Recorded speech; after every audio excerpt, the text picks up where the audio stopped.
ان کے بارے میں ایک مرتبہ لکھتے ہیں کہ بایزید فرماتے ہیں کہ میرے پاس شیطان آتا تھا. بسطام کے لوگوں نے پوچھا کہ یہ ایک بابا تھا کون آتا ہے جو اجنبی ہے جسے ہم نے نہیں دیکھا, وہ آپ کے پاس بیٹھا ہوتا, جھریاں پڑی ہوتی چہرے پہ. بایزید اس سے کہتے کہ بدبخت تو نے اللہ کا کہنا کیوں نہیں مانا. ابلیس کو کہتے, ابلیس تو نے اللہ کا کہنا کیوں نہیں مانا. تو وہ کہتا ہے بایزید میرا کوئی قصور نہیں. اور تو بایزید کہتے ہیں کہ تیرا قصور کیوں نہیں. تو وہ کہنے لگے اللہ نے مجھے آگ سے بنایا تھا اور آدم کو مٹی سے بنایا تھا. بایزید کبھی آگ کو نیچے آتے دیکھا ہے؟ تو انہوں نے کہا نہیں. تو اس نے کہا کہ میں کیسے سجدہ کر سکتا تھا. یہی بات تو میں نے اس وقت بھی کی تھی کہ اللہ کریم تو نے مجھے آگ سے بنایا اور اتنے مٹی سے بنایا, اسے میں کیسے سجدہ کروں. جس کی اصل مقصد صرف یہی تھا, لیکن اس کو اللہ نے جان بوجھ کے ہمیں سمجھانے کے لیے کہا کہ اس نے میرا کہنا نہیں مانا. حالانکہ اللہ کو پتہ تھا کہ یہ سجدہ کر ہی نہیں سکتا کیونکہ آگ کا بنا ہوا ہے, لیکن ہمیں بتانے کے لیے کہ تکبر کسی کو جائز نہیں, میرا کہنا ماننا ہے, اس لیے تمہیں سمجھ لگے یا نہ لگے. اور میں صحیح کہتا ہوں کہ اگر وہ اس بات کے مطابق سجدہ کر دیتا آدم کو تو اللہ تعالیٰ کی حمیت ایسی ہوتی کہ آگ نیچے آنے لگ جاتی, آگ نیچے آنے لگ جاتی. لیکن اللہ کو ایسا منظور نہیں تھا, لہذا اس نے سجدہ نہیں کیا اسی مصلحت کے تحت. اور اس کے بعد وہ کہنے لگا کہ پھر وہ کہنے لگا میں تجھے بتاتا ہوں کہ میرا ڈیوٹی کیا لگی ہوئی ہے. اللہ نے ڈیوٹی لگائی ہے نا, اس کو بھیجا. کس نے اتارا اس کو آسمان سے؟ اللہ نے اتارا. وہ کہے گا میری ڈیوٹی کیا ہے. کہے گا بایزید کو ساتھ لیا اور ایک بستی میں چلے گئے.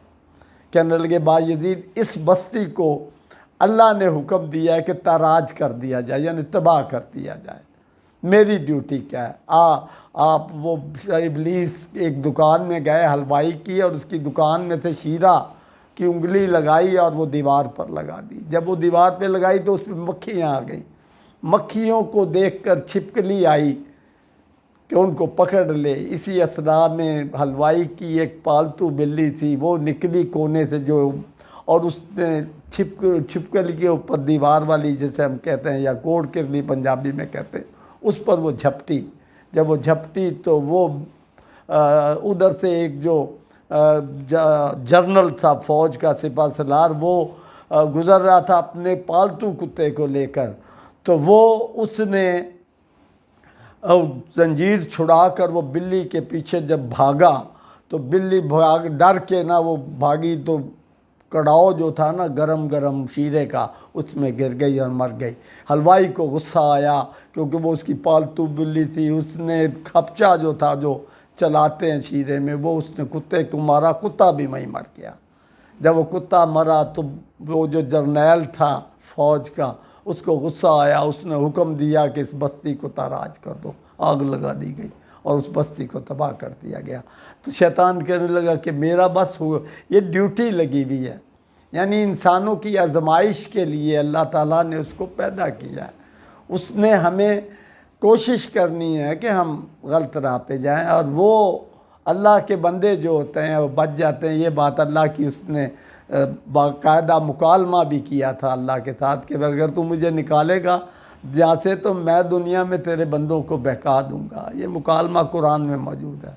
لہذا اس پر جب آخری مرتبہ حضرت بایزید بسطامی یعنی اس کیفیت میں آئے کہ اللہ نے پوچھا کہ بایزید چاہتا کیا ہے, تو بایزید نے کہا یا اللہ اپنی ساری مخلوق کو بخش دے. تو کہتے ہیں ندا آئی بایزید دیکھ ذرا دھیان کر مخلوق کی طرف. تو آپ فرماتے ہیں کہ میں نے جب مخلوق کو دیکھا تو ہر مخلوق کے ساتھ اس کے شافع کو دیکھا, یعنی شفاعت کرنے والے کو دیکھا. پھر آخر میں نے کہا کہ یا اللہ ابلیس بھی تو تیری مخلوق ہے, کیونکہ آتا تھا نا پاس, دلیل بھی دے دی اس نے. تو کہنے لگے ابلیس بھی تو تیری مخلوق ہے, یا اللہ اسے بھی بخش دے.